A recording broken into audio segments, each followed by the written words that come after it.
大家好，欢迎回到 Truffle 单车小百科。本集节目由 FSA Vision 赞助播出。我是 Linda， 在我身边是阿根。嗨，大家好。好，今天很开心呢。我们上次在单车小教室已经跟大家分享了，在冬季骑乘上面呢，有一些基本的逻辑，到底要怎么准备这些装备。那今天呢，要更精准的来跟大家介绍，在人身部品的部分，因为保暖的最核心就是你人的这个核心保暖一定要有嘛。对，那这个最基础的逻辑呢，请阿根教练帮我们介绍一下，你最接近皮肤那一层到外面要怎么穿搭。好，我们先做一个总览，就是在冬季骑乘。虽然我们都知道很冷，但还是要让自己有调整的空间。就如果你一件穿在身上，然后你觉得很暖，那代表你出去骑车会变得热热的，然后开始流很多汗。那当这个汗水开始出现在你的身体里面，甚至把你的衣服沾湿，这个对后续这个体温的控管或舒适性都会有很大的影响。所以我们会用多层的方式去做搭配。那从最里面呢，如果大家在夏季会穿像这样子的无袖排汗的内衣，其实我觉得如果天气没有太冷的话，最里面仍然保持这样无袖的形式是 OK 的。那再借由外面可能是长车衣或外套去做搭配。为什么要用内衣的一个很重要的原因，就是它可以让汗水吸附在这个内衣上，那不要直接把你的车衣或者是其他的服饰沾湿。所以我觉得内衣在不管夏季还是冬季都是很重要一个单品。我想帮车友询问一下，就是很多车友都会问说，夏天已经这么热了，我到底为什么还要穿内搭？这个部分可不可以请阿根教练多帮我们补充一下？好，虽然跟冬季没关系，但刚刚有讲，就只要是你有穿这个内衣的话，它会比你的车衣更早接触到汗水，所以当夏季骑乘的时候，这个汗水可以快速被吸附到你的内衣，它也会比较快把汗水带离身体的表面。那假设你是直接车衣贴在身上，湿掉的这些湿啊，或者是黏的感觉都会是车衣直接接触皮肤，所以那个感觉会变得比较不舒适，而且汗水被带离的速度也会降低，所以这是夏季穿内衣的原因。那冬季反而是我们希望这个底层跟汗水接触之后呢，可以不要影响到车衣的功能。了解。那除了这个短袖的背心以外，我们再往外一点点，如果天气在冷一点点的时候，我们该怎么搭？除了刚刚这样无袖的内衣形式，其实也有长袖的版本，它就可以让你除了躯干之外，包含你的上臂，然后手臂的部分都可以被保护到。那同时像这样长袖的形式，它里面会搭配一点点轻刷毛，所以在保暖上面的效果会好很多。那当然这个厚度也会因应就是当下的温度去做一些调整。你可以是刷毛的程度差异，或者是整体穿着上面，甚至在更冷的国家，我有看过像这样子的内衣，它前片是做有挡风效果的。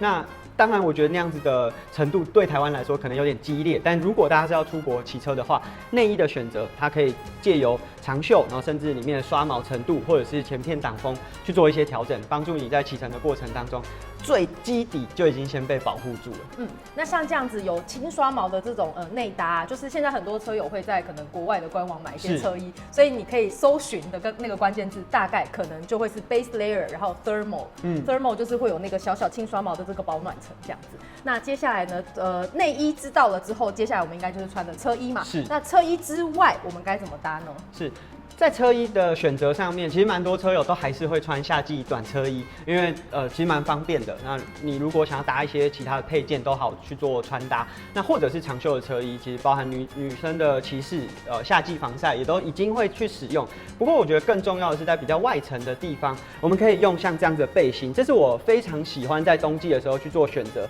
我可能里面搭配了内衣，然后短袖的车衣，然后最外面搭配一个这个背心的形式。那背心的材质基本上都会有基本的挡风，或者是有些单品它是有防泼水的效果，那帮助你在例如说一大早出去骑乘的时候，我不会躯干马上就迎面而来是很强劲的风势，它可以让我的核心体温先被保护住。假设我开始去进行一些长坡的骑乘到山顶，发现有点热了，背心是超级容易收起来做收纳。那它在不管是你口袋的空间，或者是它在穿脱之间都很方便，会比起外套来的方便。那这个是我觉得刚入冬温度还没有降到太低，它在日夜温差之间，就是早上刚出门骑车温度比较低可是太阳慢慢出来之后会回归到可能18度、20度，还算是短袖车衣就可以接触的这个温度范围，背心就会是一个很好的搭配方式。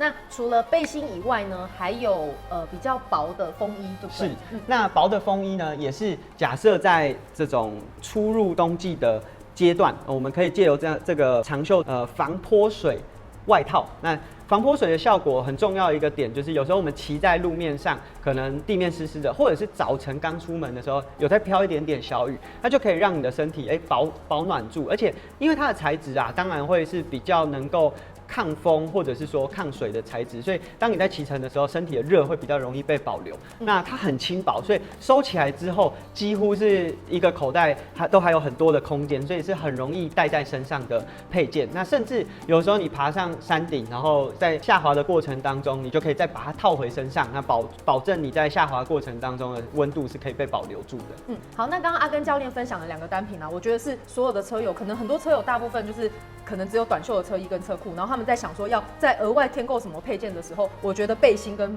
轻薄的风雨衣是基本一定要有的，因为即使是夏季骑乘，都有时候有可能会碰到你骑大山的状况，你会冷，或者是下雨的时候你该怎么处理？其实背心跟风雨衣就是很好的运用。其实以上的推荐啊，就已经是假设你如果在低的温度就不会出去骑车，就对车来说已经非常实用，就是大概15度、20度的冬季，你都可以借由这样的单品的搭配，让你在骑乘的过程当中达到保暖的效果。不过有时候台湾遇到寒流来，是有可能遇到15度以下甚至10度以下的低温。那像这样子的外套就会是一个很重要的骑乘帮手。像这种材质，它有一点点防泼水，然后甚至它在内层的保温效果是很好的，但它其实没有非常的厚。这是大家如果在看一些3大环赛遇到下雨天的情境，很多选手会穿这种全黑，然后它上面顶多就是在放一个车队的 logo， 它的材质蛮特殊的，抗泼水，然后在骑乘的它没有什么太好的弹性，可是它在骑乘的时候可以让你的温度不断的被锁在车衣里面，所以这个单品是在国外的车队如果遇到非常低温5度以下的时候会去使用的。那当然，我觉得台湾骑士的抗寒能力可能没有像国外选手来的这么好，毕竟我们长时间是待在这种25度、30度的高温，所以这样子的单品是大家可以在冬季，如果你是一个10度以下都照常出去骑车，它既可以对抗寒风，而且即便有下一些小雨，它都可以挡住。我觉得刚刚阿根教练真的讲到一个很大的重点，因为像我非常常在日本骑车，然后可是我又是热带动物，所以真的是几乎是他们这个可能10月、11月我已经没有办法在那个温度下面骑乘了。所以像阿根教练刚刚介绍的这个最外层这件比较有一点点空气层的这种外套，就是很常我在去日本骑车的时候一定会带到的单品。对，那现在也越来越多车友，因为毕竟开放了嘛，疫情之后大家都很喜欢到国外骑车，高纬度的国家就是很需要这样子的配件。那加上我们自己本身抗寒能力不好，所以就可能需要比可能国外的这些车友们穿搭的再更多一点点哦，不是少是多哦。对，所以大家可以稍微注意一下，就是那如果大家觉得台湾有些品牌可能没有出到这么多冬季保暖的，其实也有很多国外的品牌单品可以做选择。对，那另外呢，接下来也想请这个阿根教练多跟我们分享一下，我们可不可以加一点点情境，就是在不同的气候上，我们该怎么样去调整跟穿搭？因为刚刚讲到的很多层嘛，这么多层，我在什么状况之下需要穿跟脱？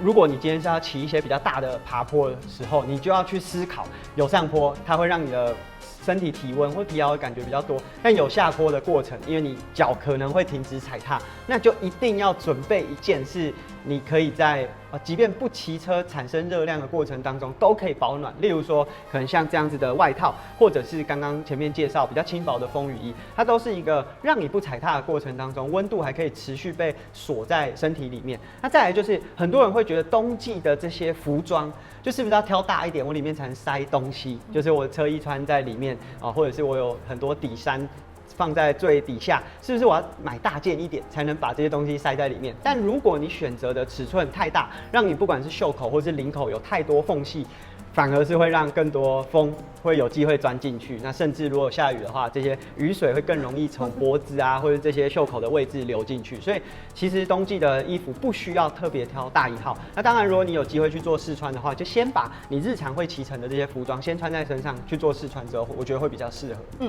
好，那也想请阿根教练跟我们分享一下这个，因为通常可能我常看到就是车友的习惯，就是觉得很热，我爬坡爬上去了之后，在那边散热了之后才要在下滑之前穿外套。可其实那个时候都已经有点为时已晚了。请阿根教练跟我们分享一下这个概念跟逻辑，什么时候才是你需要真的把保暖的衣物穿上的时机？其实我觉得，如果你在山顶会停等一下的话，就是一到就可以把衣服穿起来。因为如果等到身体的温度已经开始觉得比较舒服，那代表你在骑乘的过程当中，加上风的流速会更快把你的体温带走。大家可以有一个概念就是我们在骑乘的时候，每速度增加10公里，你的温度体感就会降1度，就是1度的那个体感。所以假设现在温度已经是16度，你在下坡可能会30公里的时速，那可能就会再降3度。所以有可能你在当下的环境如果没有在移动，会觉得OK， 可是实际上那个体感的温度已经被降低了。所以骑乘的时候，这个是比较需要注意。假设例如说台北的车友可能会上去骑个风柜嘴，你在山顶等朋友的同时，你会觉得好像有点热，但我建议如果有要停等，就赶快先把外套穿起来。这个真的非常的关键，因为常常有看到车友就是聊天聊了半小时要下滑的时候，那个时候再穿外套真的已经来不及了，因为你已经在身上，你已经在山顶上就冷到不行了。没错，再下滑加上那个风，直接就是手会冻僵这样子。好，那今天呢真的非常谢谢阿根教练跟我们的分享，那也要在这边呢 Linda 想要邀请所有的观众可以跟我们分享你的穿搭，不管是在 IG 上面还是在这个Facebook 上面，可以发你的照片跟我们分享一下，通常你在怎么样的环境、怎么样的温度，你骑什么路线，你会冬季怎么样穿搭，让我们的车友们可以更了解，所有的新手可以知道，我今天要选购配件的时候该怎么穿，搞不好是很适合我的。好，谢谢大家今天的收看，也欢迎大家继续锁定我们川佛单车小百科。